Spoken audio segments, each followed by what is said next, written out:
Hello? Hello? You hear me now? I can hear you now. I fixed my microphone. All right, my friend. Muhammad, how I can help you, Muhammad?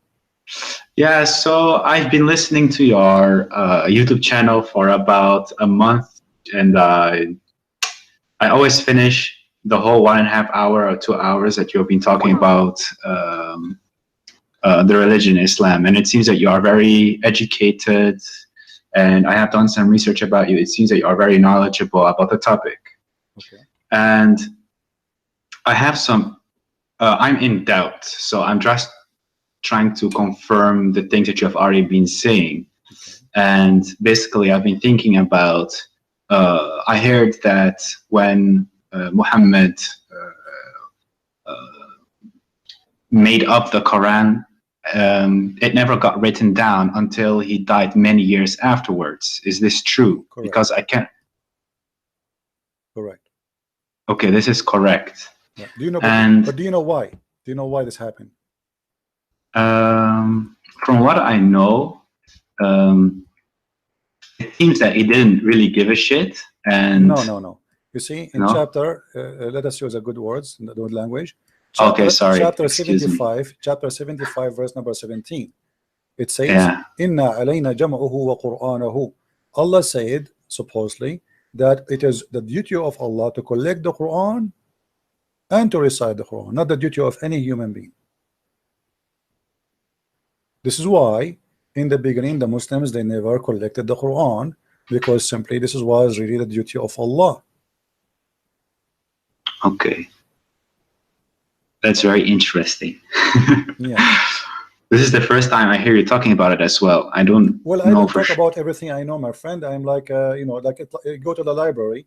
Unless you touch the book, you open it, you don't see what is inside, right? So you mention a topic, so we go there. So now here, you notice here that Muhammad is claiming that the one who collect the Quran, it should be Allah. But this is proof Islam to be false, because never the Quran collected by Allah.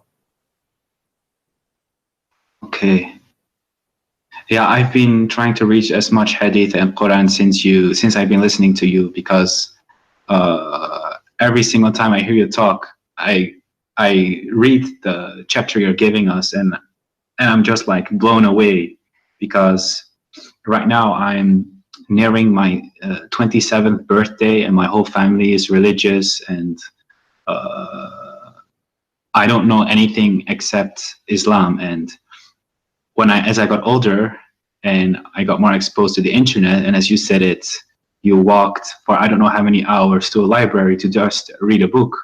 When I came, when the internet became very available to me and I started researching my own religion, I felt that this is strange. It's very strange. So I'm just trying to collect as much evidence for myself to make sure that. How long you are listening to me today? I listened to you since the beginning of the broadcast. So you saw what happened with this gentleman before you, right? Yeah, Angelo. Okay, what do you think? Let us say if I am speaking to you, not him, from the beginning. What do you think? What is your decision will be after all of this?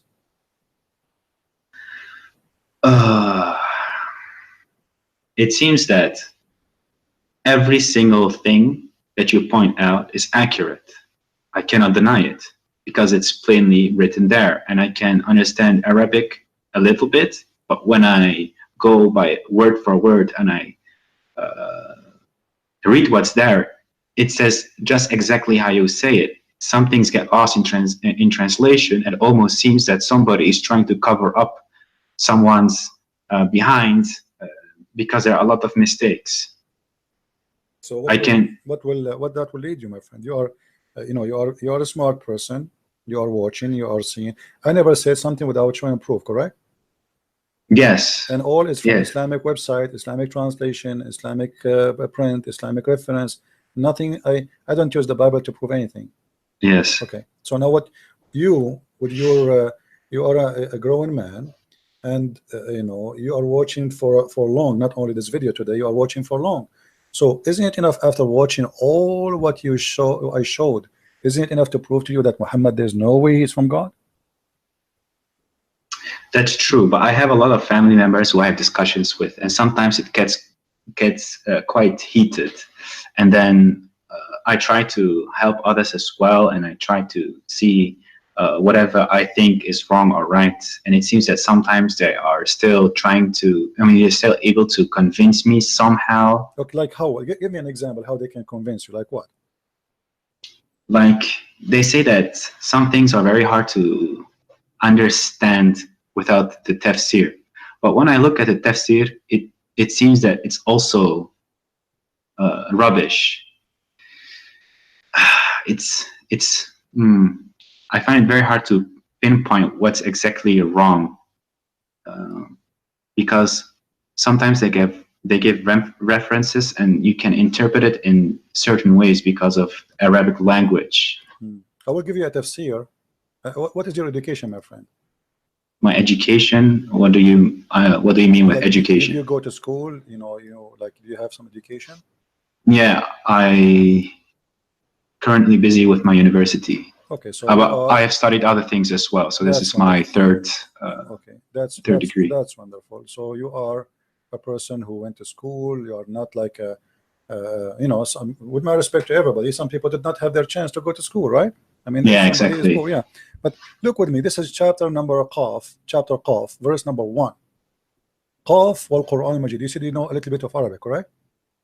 Yeah, I can understand because I'm personally from Morocco, and I'm not from the Arabic part of Morocco. I'm Amazigh, the Berber. Amazigh, okay. Yeah, really, yeah, the northern. It says, from his narration on the authority of Ibn Abbas, that he said, in the interpretation of Allah saying Qaf. Qaf is a letter. Qaf, he says, it is an azure mountain overlooking this world, and the color of the sky takes from it. Allah swear by it. Now your family, they say to you, you cannot understand unless you read the interpretation. Okay, this is the interpretation. What we will do now? There's a mountain surrounding the earth, and it's blue, and the sky taking its color from it. Yeah, this is strange. Exactly how you point out many things. This is also what I stumble upon, and I notice that it's very incorrect and it makes no sense. I don't know what I need to do with this kind of piece of information that somebody spent so much time making this up. Very confusing. And there is no reason for somebody as a Muslim to lie about his religion, right? I mean, those are scholars, those are not Christians, right? Yeah, and exactly. Yeah. So if we go and have you ever heard of a scholar? His name is Ibn Kathir. Yeah, Ibn Kathir, I know him. Yeah. Okay, who is Ibn Kathir? Muslims, they say, some of them, they say that Ibn Kathir is a very big scholar, but you will notice that the Muslims, when they want, they like Ibn Kathir. When they want, they don't want Ibn Kathir. Have you ever heard of a chapter? It's called Al-Qalam. Not sure. Maybe I know the what's written inside, but not necessarily the chapter name. Let me show you the verses. Chapter 68, verse number 1. Have you ever read this verse? I probably have read it, but sometimes, also when I was younger, I was reading Quran the whole time, but Arabic's not my primary language. Okay. So I read it without knowing what it actually says. Okay. Well, if we go, let us see if we can get the interpretation for it in English. This is a chapter 68, verse number 1. Let us go here.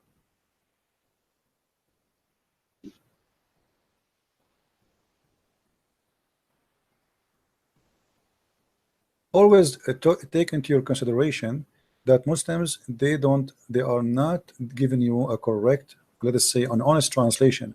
Ibn Kathir in Arabic is not the same as in English. If we read here, it says, by the pen, apparent, meaning that he's referring to the actual pen that used to write. But here there's a verse before it says, Qaf, and the similar to them from the individual letters that appear in the beginning of the Quran chapters. This has been discussed in length previously, and there's no need to repeat. When you see translator, they say that it's mean he is hiding something. Let me show you what he is hiding.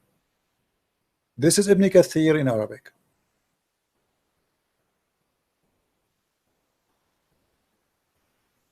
It says here, and this is the official government website of the Kingdom of Saudi Arabia.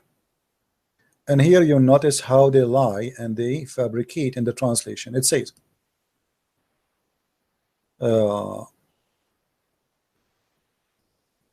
نون هو حوت عظيم على تيار الماء العظيم المحيط. Do you understand what I'm saying, or you don't? Not really. Okay. I catch no ball. Noon is a big whale on the ocean, and he is carrying the 7 earths, as the Imam Abu Ja'far ibn Jurayj he said, ibn Jarir. And then he continued, says, Allah, he created Noon, and he made the steam go up, and then from there he opened a hole in the sky, and he made the earth flat, and all of this in the top of the whale Noon. And then Noon, he start moving, so the earth start moving and shaking. So Allah, he decided to put mountains in the top of the earth, so the earth will not move. Where we can find that in the English translation? It's gone. Period. Yeah, I also experienced this. You are completely right. Yeah, and here let me show you. If we go to the chapter of Moon, the same chapter we are talking about, okay, which is 68:1. If we go here,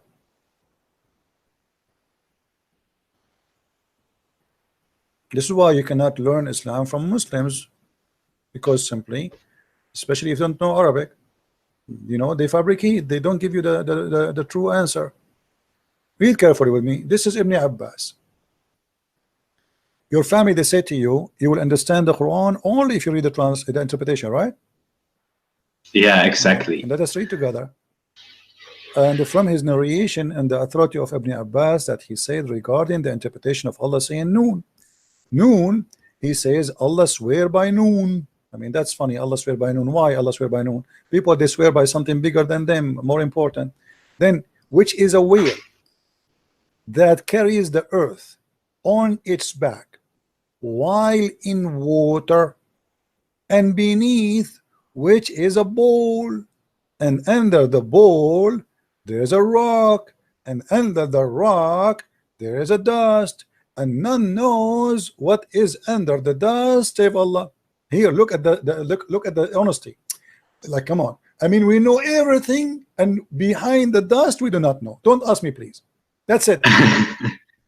You know. So what is this? This is religion. The Muslims are reading this for centuries, and they believe in it. And now the Muslims, they will try to hide it from you. And then not only that, okay, are we done? We're not done. The name of the whale is Luwish, not Luwish Farrakhan. This is different Luwish, and it said it is Lotaya. The name of the bull is Bahamut, and some they say it is Telahut or Liwana. I mean, look how many names already. I mean, they are not sure. And the whale is in the sea called Adwad, and it's like a small ball in a huge sea. The sea is in a Hollywood rock, whereby there's 4,000 cracks. Amen. They knew even how many cracks there. And until now, science could not dive to the deep ocean, but the Muslims, they dive already, and they count the crack in the ground. And then from each crack, water spring coming out from the earth. And it's, are we done? No, we are not done. And it's also said that Noon is one of the name of Allah. Like, what the heck? A second he was a whale, now it's a name of Allah. I'm writing this down. This is the most interesting bedtime story I've seen past months. I've been listening to you. Well, my friend, keep listening, and you will hear every day a story. Islam is nothing but a madness. And you know, look, I mean, the story continue, but you see how they hide in the translation in Ibn Kathir. In Ibn Kathir in English, we cannot find this. We can find it only in Arabic. So you need to ask yourself, why the one who translated the interpretation, he did not translate? Because it's very embarrassing. This is obviously, it's very embarrassing. So we cannot translate that to you, otherwise everybody will laugh at us. Yeah. Oh my God, man, this is like a whole new level of stupidity mean, most of the time I lay in my bed and I hear your stories, and I'm close my eyes, I off my phone, I can hear you talk, and I laugh sometimes because it gets so hilarious. But the more I keep digging, the more I feel that there is no. So my friend, you just called Islam stupidity. So why you don't say I am out of Islam? Yeah, I think I just needed this confirmation. Okay, so I think I don't feel Muslim at all. So can you say I am out of Islam? Yeah, I can say it. I'm out of Islam, that's definitely. Beautiful, my friend. That's beautiful. I'm so happy for you. Very happy for you. Thank you. Now I want to ask you a question. What do you think about Christianity?